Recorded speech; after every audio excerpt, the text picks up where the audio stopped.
So, what inspired you to write this book as your second one? So with this second book, it does take Dylan and Antonio from the Jersey Shore on into Malaga, a city on the coast of Spain along the Mediterranean. And the setting was a little bit inspired from my travels there. I spent a little over a week there a few years ago, and I was really struck by the architecture, the history, and the different stories I was learning about some of the places and people that we um, encountered. So, with Marcus Aurelius also being a main character in the story, him being the leader of the Immortal Philosophers, I found it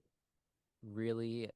nice to connect some of the history of Malaga with the history of the Immortal Philosophers in general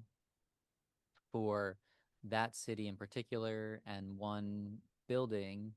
the Palacio de Asturias, to be the headquarters of the Immortal Philosophers. And in as you start reading, you kind of meet some characters that let you understand why it is the headquarters. Um, One like the architect of the building, who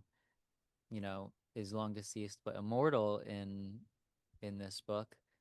is kind of the steward of the headquarters still. Um, and some of the other characters, kind of who might have lived in the US or started their life in the US, and moved to Europe, all kind of gravitate to this place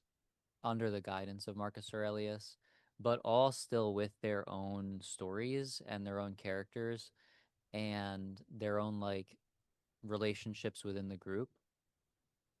Um, so I wanted Dylan to learn to meet some of these other figures in the group, to be challenged by them as a new immortal, to like expand his powers, but also come to terms with what it means to be an immortal and have these other examples rather than just